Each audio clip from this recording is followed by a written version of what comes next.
और समलवण रेखा के बारे में हमने पढ़ा था कि समलवण रेखाएं अक्षांशों के समानांतर और तटीय क्षेत्रों के समानांतर चलती हैं।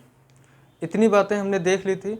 आज हमें देखना था कि जो लवणता है महासागरों में उसका स्रोत क्या है, कहाँ से लवणता आती है। क्या यह लवणता हमेशा से महासागरों में थी या बाद में बढ़ी है, कम हो रही है या बढ़ रही है या स्थिर बनी हुई है लवणता। इन सारे सवालों का जवाब, और अंत में हम उसके मात्रा को प्रभावित करने वाले कारकों पे बात करेंगे, और फाइनली ये देखेंगे कि इसका ऊर्ध्वाधर और क्षैतिज वितरण क्या है, और इस टॉपिक को वहीं समाप्त करेंगे। ठीक है। तो सबसे पहले देख लेते हैं कि इसका रासायनिक संगठन क्या है। ये हूबहू क्वेश्चंस आया हुआ है, और जो लवणता हम देखते हैं महासागरों में, लवणता की जो बात करते हैं उसमें इन्हीं सारे तत्वों का एक अनुपात में मिश्रण होता है। जो लवणता होती है, नमक होता है, खारापन होता है, उसमें सोडियम क्लोराइड की 23 ग्राम प्रति हजार मात्रा होती है। किसी एग्जाम में सेपरेट ये पूछ लेता है कि महासागरीय जल में सबसे अधिक मात्रा में पाया जाता है, ऑप्शन में दिया रहेगा खारेपन के रूप में, तो वो सोडियम क्लोराइड लगभग 23 ग्राम प्रति हजार। फिर उसके बाद दूसरे नंबर पे आता है मैग्नीशियम क्लोराइड, 5 ग्राम प्रति हजार है। सोडियम सल्फेट है जो 4 ग्राम प्रति हजार है। कैल्शियम क्लोराइड है 1 ग्राम प्रति हजार है। पोटेशियम क्लोराइड जो है वो 0.7 ग्राम प्रति हजार है। अन्य तत्वों में आ जाता है 0.8 ग्राम प्रति हजार। कुल मिलाकर के 34-34.5 ग्राम प्रति हजार औसत लवणता पाई जाती है विश्व के महासागरों में। तो कभी ये सेपरेट सवाल भी बनता है कि महासागरों में औसत लवणता कितनी पाई जाती है, तो 34.5 ग्राम प्रति हजार औसत लवणता होती है। ये आप ध्यान में रखिएगा कि उत्तरी गोलार्ध के महासागरों की लवणता लगभग इतनी मिलती है औसत। दक्षिणी गोलार्ध में लवणता थोड़ी सी कम हो जाती है, 34 तक आ जाती है। ये आंकड़े हैं जो कि लगातार बदलते रहते हैं, इसलिए मैं आपको दे दिया हूँ।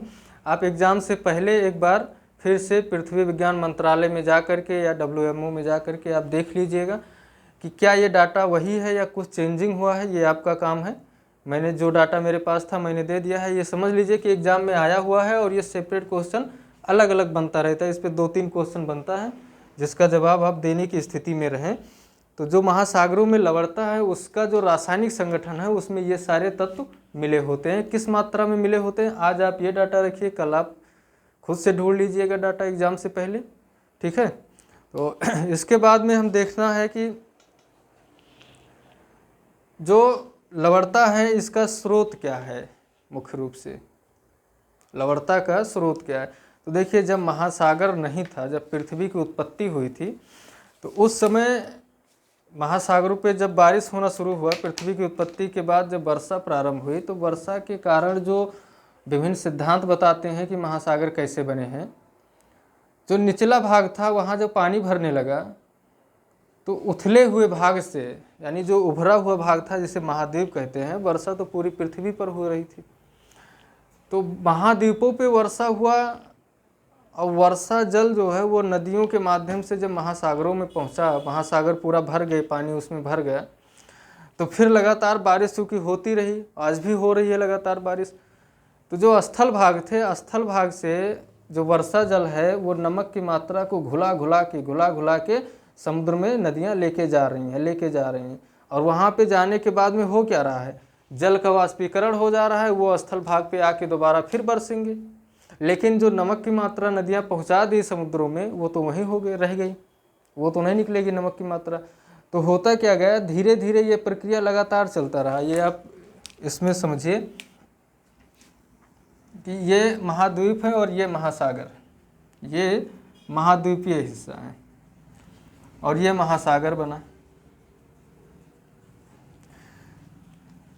यहाँ पे बादल हुआ और पानी बरसा।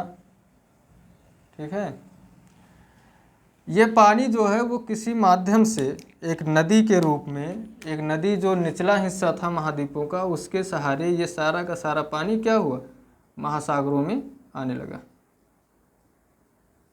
ठीक है।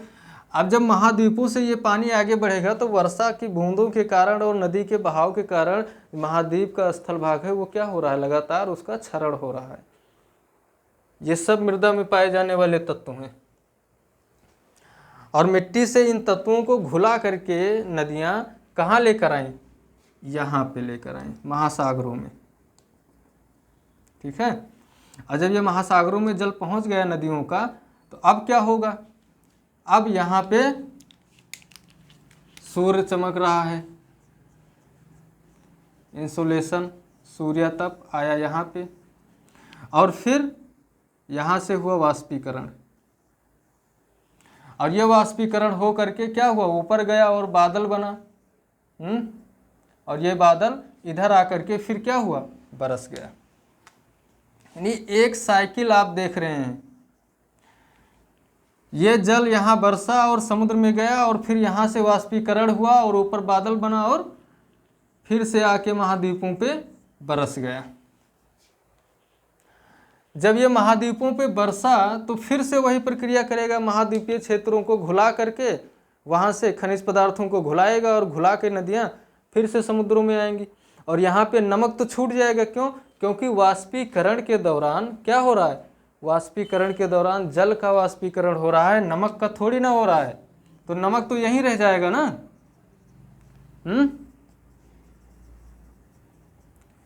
नमक की मात्रा तो इसी में रह जाएगी, ये लगातार नमक बढ़ रहा है इसमें, और नदियाँ जब तक इसमें अपना जल ला के मिलाती रहेंगी नमक इसमें बढ़ता जाएगा। इसका मतलब ये हुआ कि शुरुआत में महासागरों में नमक की मात्रा इतनी ज़्यादा नहीं थी जितना कि आज है। और इसका अर्थ ये भी है कि आने वाले समय में महासागरीय क्षेत्रों में नमक की मात्रा बढ़ेगी। यानी अब लवणता लगातार क्या हो रही है, लवणता लगातार बढ़ रही है। ठीक है, ये प्रक्रिया रही है। तो आप कह सकते हैं कि लवणता का जो स्रोत है, अगर स्रोत की बात की जाए तो पहला स्रोत क्या है, नदियां हैं। अब नदियां कैसे जल को लाकर अब यहाँ पे लवणता बढ़ा रही हैं अपने साथ जल को ला करके, वो मैंने बताया कि ये नदी है, इस रास्ते से बारिश हुआ और स्थल भाग से मिट्टी में से खनिज पदार्थों को अपने अंदर घुलाई और घुलाने के बाद में लेकर आई महासागरों में, क्या की, पटक दी। और फिर यहाँ से पानी तो चुपचाप निकल गया वाष्पीकरण हो करके, और सारा नमक क्या हुआ, इसी में रह गया। तो एक तो स्रोत है नदियाँ जो कि स्थल भाग से क्या कर रही हैं, स्थल भाग से नमक ला रही हैं, नमक लाकर मिला रही हैं, किसमें, महासागरों में। ठीक है। दूसरा फैक्टर चक्रवात हो जाएगा।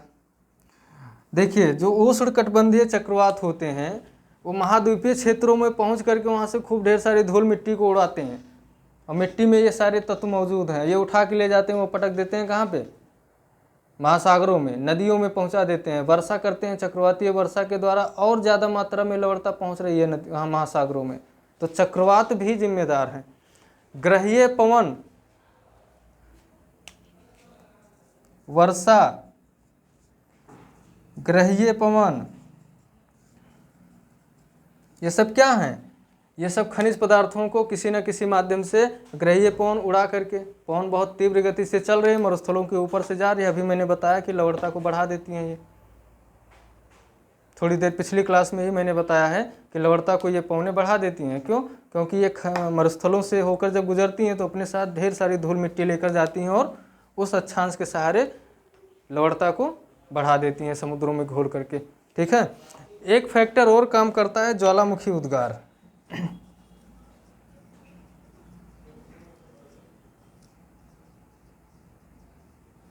ज्वालामुखी उद्गार, ज्वालामुखी के द्वारा अगर स्थल भाग पे कहीं पे ज्वालामुखी उद्गार हुआ है तो ज्वालामुखी के द्वारा बहुत सारी धूल मिलती है, जो राख होती है, ज्वालामुखी राख, वो उड़ करके हवाओं के प्रभाव में आ करके पवनों के किसी न किसी तरीके से महासागरों में पहुंच ही जाती हैं।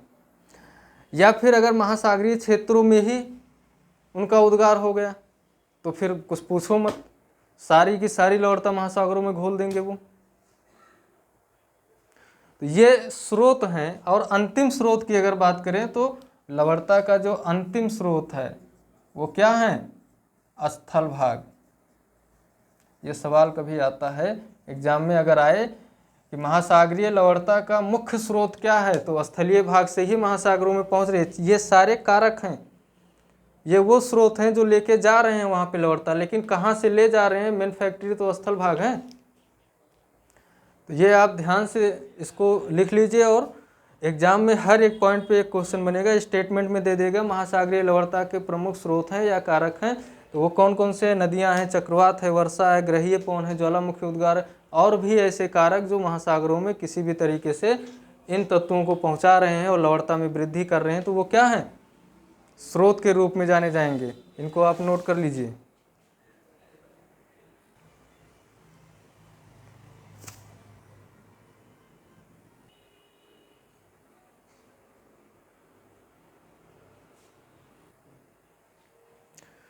अब जबकि हमने देख लिया है कि महासागरीय सैलिनिटी का जो स्रोत है वो कौन कौन से हैं और उनका रासायनिक संगठन क्या है, तो अब देखते हैं कि महासागरों में जो लवणता है क्या उनको कोई कारक हैं जो प्रभावित कर रहे हैं, जिसकी वजह से कहीं पे कम या कहीं पे ज़्यादा हो जाती है लवणता।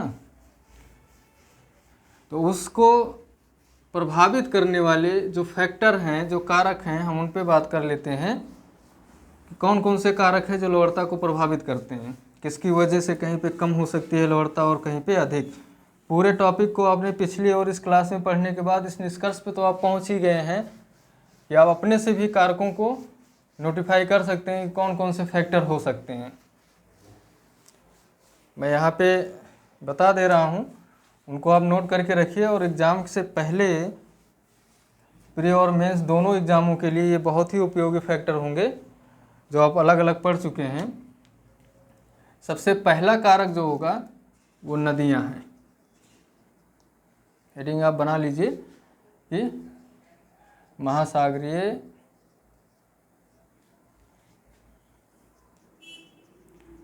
लवणता को प्रभावित करने वाले कारक।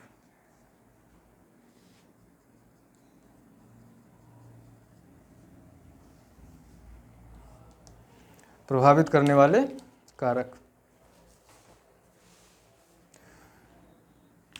पहला कारक क्या है? नदियाँ।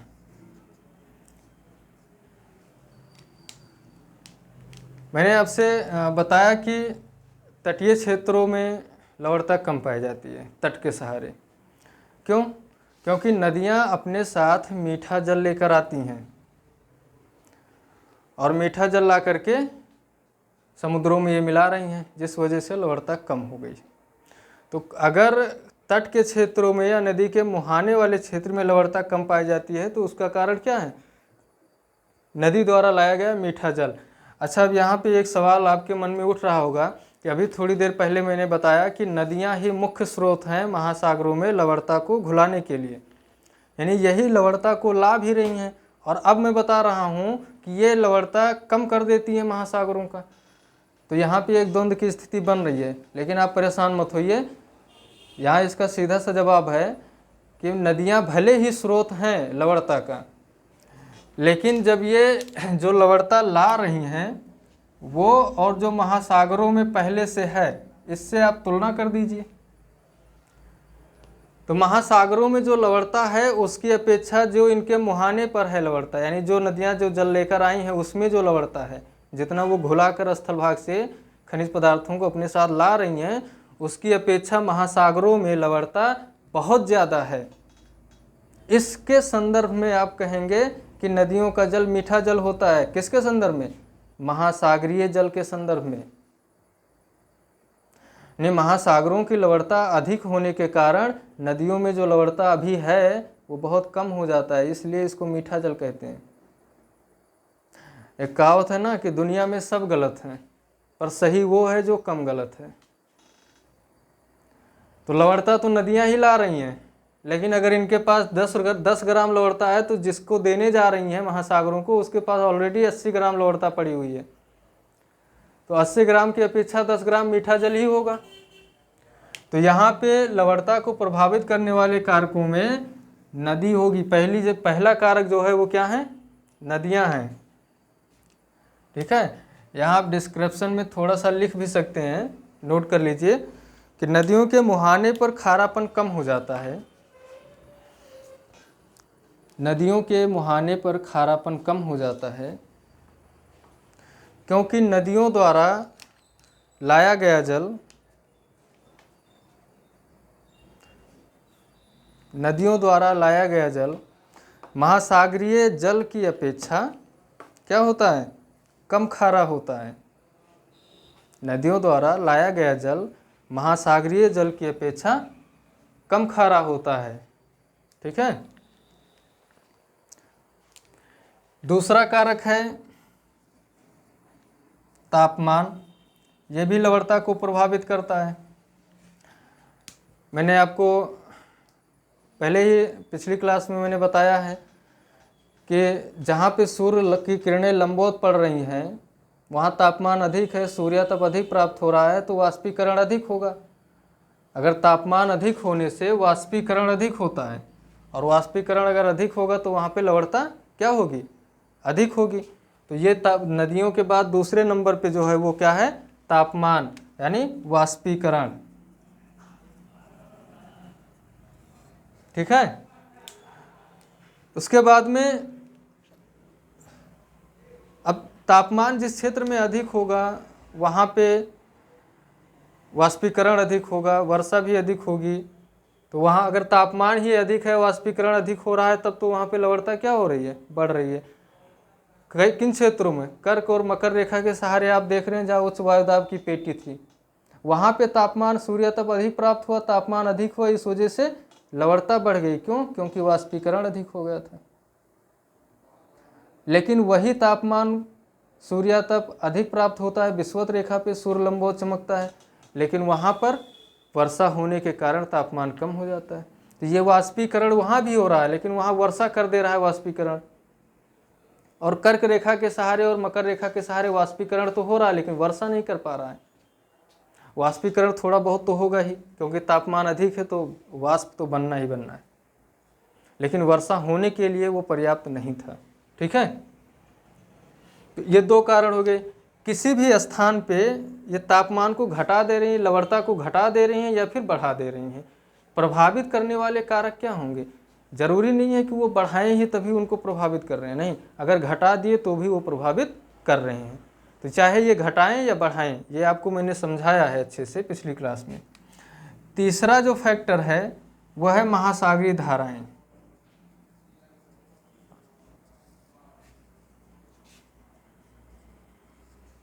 महासागरीय धाराएं क्या करती हैं, ये भी लवणता को प्रभावित करती हैं। ये समुद्रों में चलने वाली महासागरीय जो जल है उसमें नदी के भांति बहने वाला एक जलराशि है जो लगातार बहता रहता है। तो मान लीजिए कि ये कोई समुद्र है और यहाँ से कोई धारा उत्पन्न हुई 0 डिग्री अक्षांश पे और ऐसे उत्तर की ओर जा रही है। ठीक है, ऐसे घूम के ऐसे चल रही है। मैं महासागरीय धाराएं में पढ़ाऊँगा और संभावना है कि इसके बाद वाला ही चैप्टर होगा, वहाँ मैं आपको बताऊँगा कि ये धाराएं कैसे चलती हैं। बस अभी ये समझ लीजिए कि जो जलराशि यहाँ पर है और यहाँ पे लवणता अगर 35 प्रति हज़ार है और ये जल राशि ही जा रही है आगे, तो जब ये पानी बह के यहाँ पहुँचा तो यहाँ का चूँकि 30 ही प्रति हज़ार लवणता है, तो जब 35 वाले को यहाँ ला के ये घुला देगा तो यहाँ की लवणता बढ़ जाएगी कि नहीं बढ़ जाएगी, निश्चित रूप से बढ़ेगी। अब यहाँ पे चूँकि 30 लवणता है और 30 वाला जल लेकर के ये कहाँ पहुँच गया, 35 वाले क्षेत्र में, तो यहाँ पे लवणता को कम कर देगा कि नहीं कम कर देगा, क्योंकि इसकी अपेक्षा यहाँ का जल अधिक मीठा है, कम खारा है। तो ये आकर के यहाँ पहुँच गया जब ये जल, तो यहाँ के खारापन को भी ये कम कर देगा, और जब इस क्षेत्र का जल ऊपर पहुँच जाएगा उधर तो वहाँ की खारापन को बढ़ा देगा। तो ये महासागरीय जो धाराएं चलती हैं जलराशियों में, महासागरों में, वो धाराएं क्या करती हैं, लवणता को स्थानीय रूप से प्रभावित कर देती हैं। किसी क्षेत्र में लवणता के कम या ज़्यादा होने के पीछे एक बहुत बड़ा योगदान ये देती हैं। ठीक है, एक नोट करके आप लोग लिख लीजिए,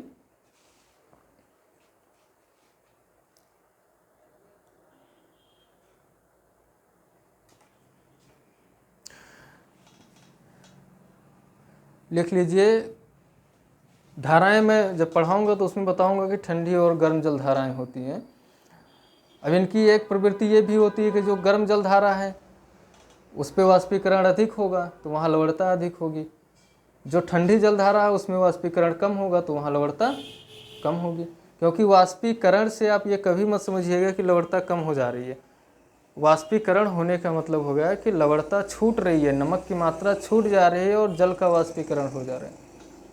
अब 3 लीटर जल में 10 ग्राम लवणता पहले से नमक मिला दिया हमने और पता लगा कि अभी जो डेंसिटी है उसकी 3 लीटर जल में अब आधा लीटर अगर पानी बचा हो, बाकी वाष्प हो गया हो, तो वही डेंसिटी बनी रहेगी, क्योंकि नमक का तो वाष्पीकरण हुआ नहीं, पानी चला गया, कम पानी बचा। अब लवणता यहाँ अधिक हो जाएगी। ठीक है, तो ये पॉइंट आप लिख लीजिए कि ठंडी धाराओं में कम वाष्पीकरण होने के कारण, ठंडी धाराओं में कम वाष्पीकरण होने के कारण लवणता कम होती है, लवणता कम होती है, तथा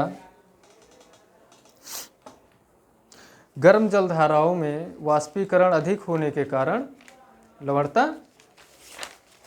अधिक होती है। ठीक है, ये तो हो गए 3 कारक ऐसे हैं जो महासागरीय लवणता को क्या कर रहे हैं, प्रभावित करते हैं। और भी कारक हो सकते हैं।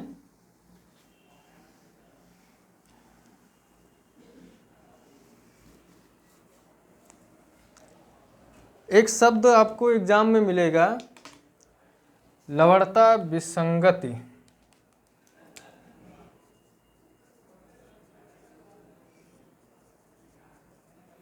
लवणता विसंगति उत्पन्न, यही क्वेश्चन आ जाता है बनके, उत्पन्न करने वाले कारक। यहाँ एक शब्द है लवणता, तो आप समझ रहे हैं विसंगति का क्या अर्थ होता है। विसंगति, इसको संधि विच्छेद करके आप पढ़ेंगे तो अर्थ तुरंत समझ में आ जाएगा कि विसंगति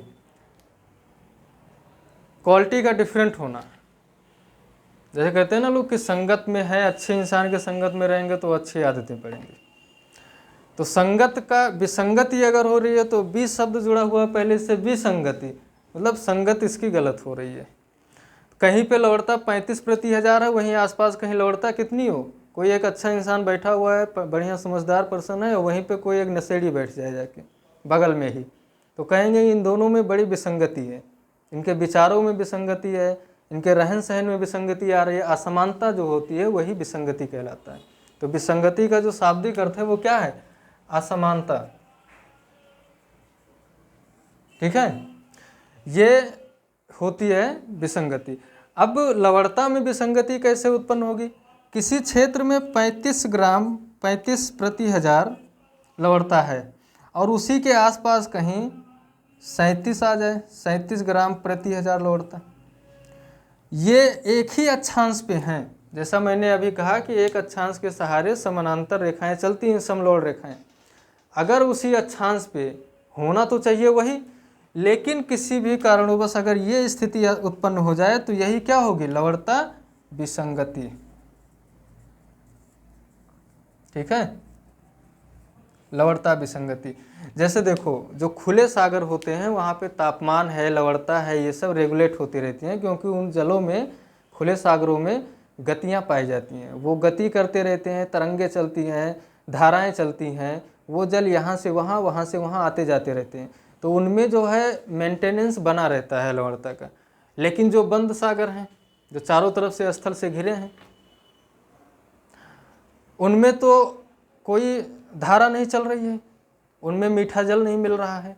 अगर बारिश का पानी आ रहा है तो ठीक है, अगर मरुस्थलीय क्षेत्र में है तो बारिश का पानी भी नहीं मिल रहा है उनको, तो वो बंद सागर या झीलें किस स्थिति में पहुंच जाएंगी, वाष्पीकरण होता रहेगा, वाष्पीकरण होता रहेगा, और एक समय ऐसा आएगा कि उनका जो लवणता है वो बहुत ज़्यादा हो जाएगी। जैसे मृत सागर की लवणता आपको बताएं, एक डेटा के मुताबिक 342/1000 है, जो जॉर्डन में है मृत सागर। 342 ग्राम प्रति 1000 ग्राम जल में लवणता पाई जाती है।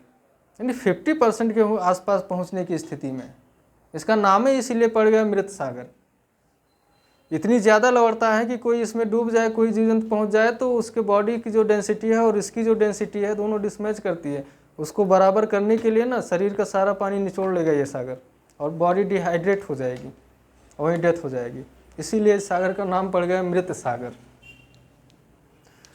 तो जो लवणता विसंगति है इसको उत्पन्न करने वाले कौन से कारक होंगे? ऐसे कौन से राक्षस प्रकृति के लोग बैठे हैं जो इस तरह की विसंगति उत्पन्न कर दे रहे हैं? तो देख लेते हैं। पहला तो मरुस्थल है। ये महाशय जहाँ भी होंगे अपने आसपास के तापमान को क्या करेंगे? बढ़ा देंगे। ठीक है, जो तापमान विसंगति की स्थिति उत्पन्न होती है उसमें महासागर प्रमुख भूमिका निभाते हैं, ये मरुस्थल प्रमुख भूमिका निभाते हैं लवणता विसंगति उत्पन्न करने में।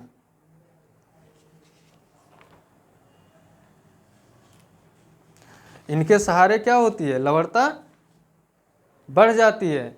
इनसे जो इनके आसपास से चलने वाली जो पौने हैं वो क्या करेंगे? इन्हीं से धूल मिट्टी को उठाकर लेकर आएंगी और वहाँ जो जलराशि है वहीं पे मिक्स कर देंगी, लवणता बढ़ जाएगी। तो इनके सहारे क्या होती है? लवणता बढ़ती है।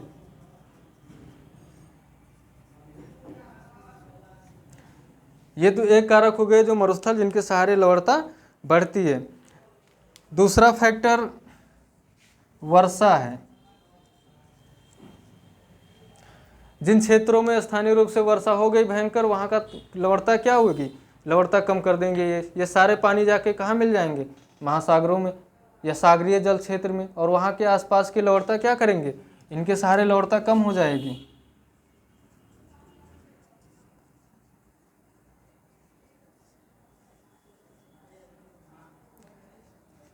क्योंकि ये स्थानीय रूप से भी प्रभावित कर देते हैं। भाई हैवी रेनफॉल किसी क्षेत्र में हो गया तो उस क्षेत्र की लवणता तो कुछ समय के लिए कम हो गई ऑटोमेटिक, क्योंकि ये सारा का सारा पानी किसी न किसी तरीके से कहाँ पहुँचेंगे? मरुस्थलों में पहुँचेंगे, महासागरीय क्षेत्रों में जलराशियों में पहुँचेंगे और वहाँ का लवणता को स्थानीय रूप से ये कम कर देंगे। तीसरे कारक जो हैं जो लवणता को कम कर देते हैं या बढ़ा देते हैं,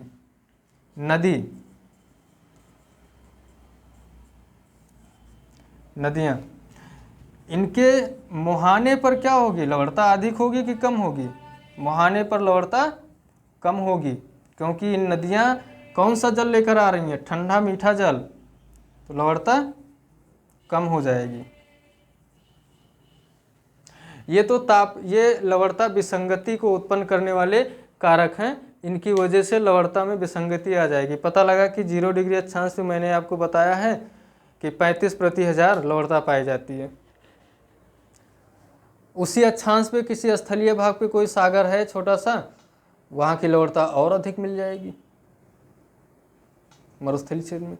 आप देखेंगे कि मैंने बताया उपोष्ण कटिबंधीय क्षेत्रों में लवणता सर्वाधिक पाई जाएगी, यानी कर्क और मकर रेखा के सहारे लवणता अधिक मिलेगी। पता लगा कि किसी क्षेत्र में कोई बंद झील है या कोई बंद सागर है जिसे पलाया नाम से जानते हैं, वहाँ की लवणता सैकड़ों में पहुँच गई, 200, 250, 300 के आसपास, जबकि मैंने तो बताया कि 36 और 37/1000 ही मिलेंगी इस अक्षांश के सहारे। लेकिन ये विसंगति बीच बीच में कहीं ना कहीं आपको नज़र आ जाएगी। और उनको कौन प्रभावित कर रहा है? उनको ये कारक प्रभावित कर दे रहे हैं स्थानीय रूप से। ठीक है, तो लवणता विसंगति उत्पन्न करने वाले कारकों पे आप नज़र रखिए। एग्जाम में ये स्टेटमेंट दे देगा, क्वेश्चन पूछ लेगा कि लवणता विसंगति को उत्पन्न करने वाले प्रमुख कारक हैं, और एक आध इसमें से गायब कर देगा और किसी और को ला के रख देगा। आपका आंसर वहाँ पे आपको ढूंढ के और अपनी समझ के अनुसार उसे बेहतर ऑप्शन का चयन करके सही उत्तर देना आपकी जिम्मेदारी है।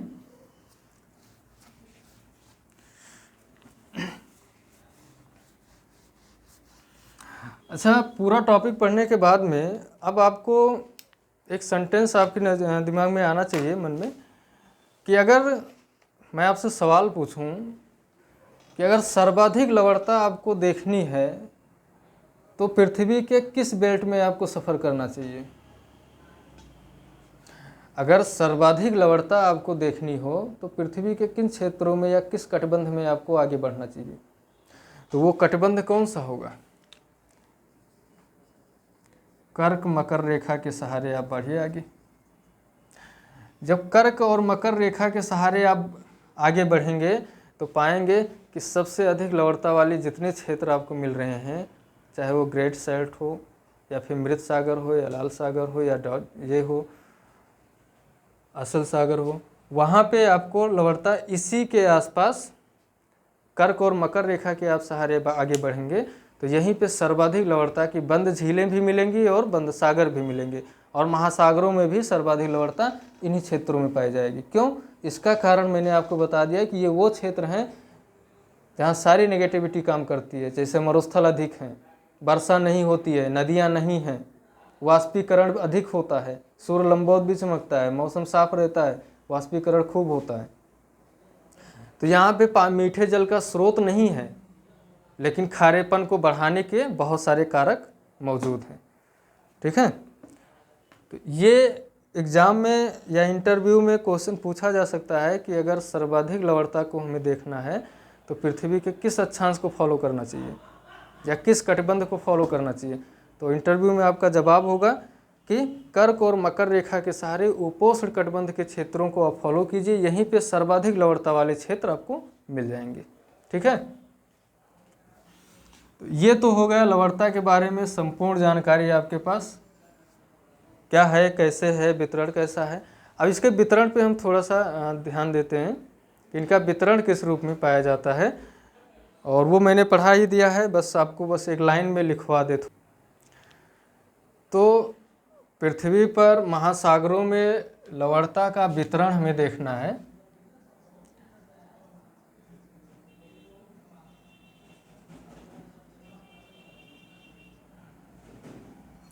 लवणता का वितरण दो रूपों में हम देखेंगे, एक तो क्षैतिज वितरण देखेंगे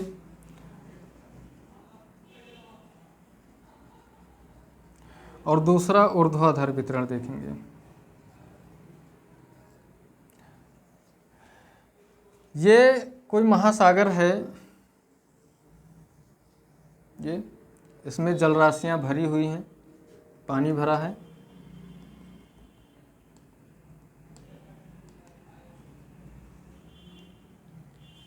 क्षैतिज वितरण क्या होगा? क्षैतिज वितरण का मतलब हुआ कि यहाँ पे आप खड़े हों और ऐसे इसकी सतह पे आप आगे बढ़ते जाएं, यहाँ तक जाएं, ये क्षैतिज वितरण है। ऊर्ध्वाधर वितरण क्या होगा कि आप यहाँ डुबकी लगा लें और यहाँ तक पहुँच जाएं। क्षैतिज वितरण में हमने पढ़ा क्या है अब तक कि क्षैतिज वितरण में खारापन भूमध्य रेखा से ध्रुवों की ओर जाने पर, भूमध्य रेखा से ध्रुवों की ओर जाने पे लवणता में सामान्यता क्या होती है? कमी आती है। ये हमने आपको पहले ही पढ़ा दिया है कि भूमध्य रेखा से ध्रुवों की ओर जाने पर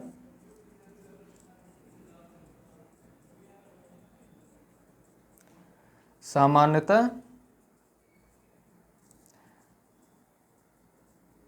लवणता में कमी आती है, किंतु उपोष्ण कटिबंध में लवणता अधिक होती है।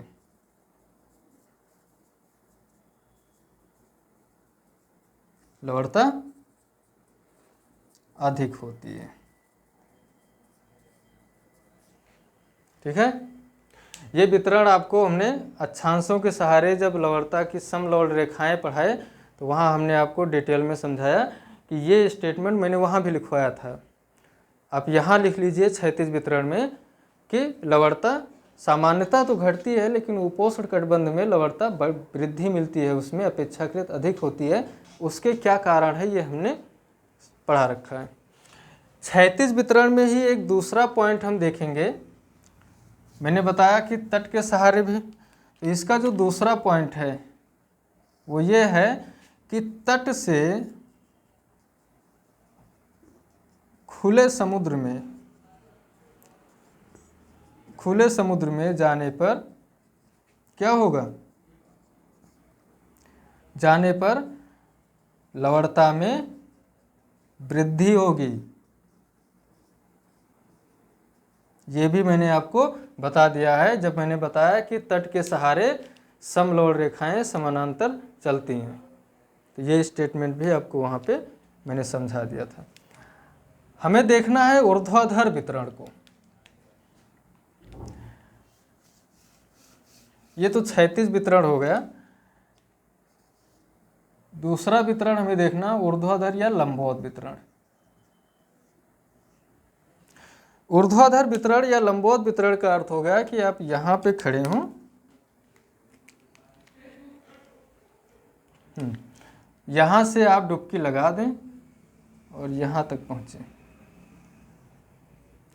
अब आप देखिए, सॉरी बीच में हम कर देते हैं आपको,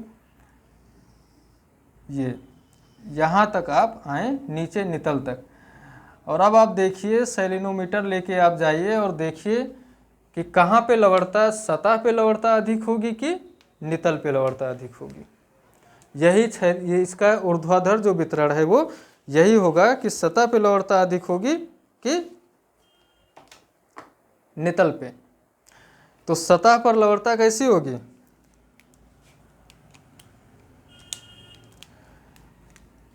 ऊपर से गहराई में नीचे जाने पर सामान्यतः लवणता में वृद्धि होगी। यहाँ पे लवणता अगर 35/1000 है तो यहाँ पे लवणता 38/1000 आपको मिल सकती है। ये मैं कोई डाटा नहीं बता रहा हूँ, बस आपके समझने के लिए कि यहाँ की अपेक्षा, सतह की अपेक्षा नितल पर लवणता अधिक पाई जाएगी। क्यों अधिक पाई जाएगी? सतह पर तो आप देख रहे हैं कि संवहनीय वर्षा हो रही है, मीठा जल आ रहा है, नदियाँ मीठा जल ला के मिला रही हैं सतह पे, विभिन्न प्रकार की गतियाँ हो रही हैं महासागरों में जिससे कि खारा जल मीठा जल एक दूसरे में मिक्स होता रहता है। लेकिन जो नमक नदियाँ ला करके यहाँ छोड़ेंगी खनिज पदार्थ, वो धीरे धीरे, चूँकि वो भारी होते हैं, उनकी प्रकृति है, वो क्या करेंगे? ऊपर तो उनका कोई काम है नहीं, जो पानी लेकर आया था उनको अपने साथ वो छोड़ के फिर आसमान में चला गया, वो पड़ गए अकेले पड़ गए। तो अब क्या करेंगे? इनके पास रास्ता ही यही है कि यहाँ से धीरे धीरे धीरे धीरे करके आए और इसमें जमा होने लगे नीचे तली में। ये तली में लवणता जमा होने लगेगी, ठीक है। नहीं सभी और तली में मीठा जल पहुँचेगा नहीं, क्योंकि मीठा जल है वो नीचे क्यों जाएगा भाई, ऊपर ही रहेगा, क्योंकि उसका तो सारा काम ऊपर ही हो रहा है, ऊपर से ही वाष्पीकरण हो जाएगा उसका। और जब नीचे क्या पहुंच रहा है, नीचे के जल में लवणता ही पहुंच रही है, तो यहाँ पे लवणता अधिक होगी, ठीक है। तो ये स्टेटमेंट आप लिख लीजिए, नोट करके लिख लीजिए कि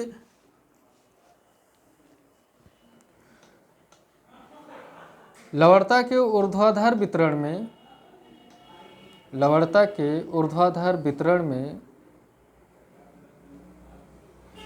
सतह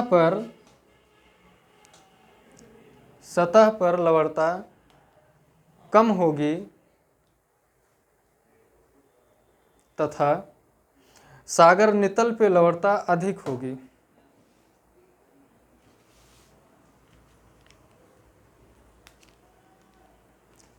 सागर नितल पे लवणता अधिक होगी क्योंकि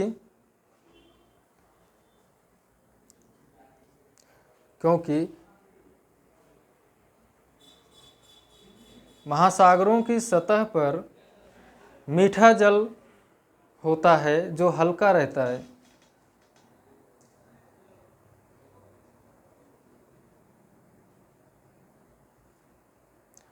और महासागर के नितल पे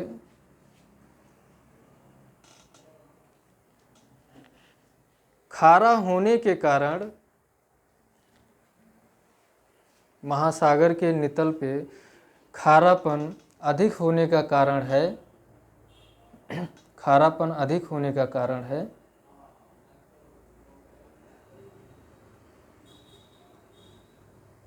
खनिज पदार्थों का नीचे तली में बैठने की प्रवृत्ति, नीचे तली में बैठने की प्रवृत्ति,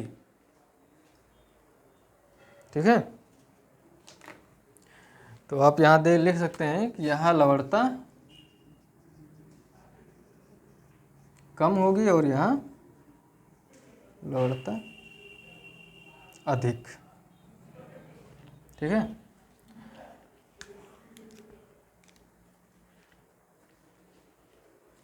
ये नितल है,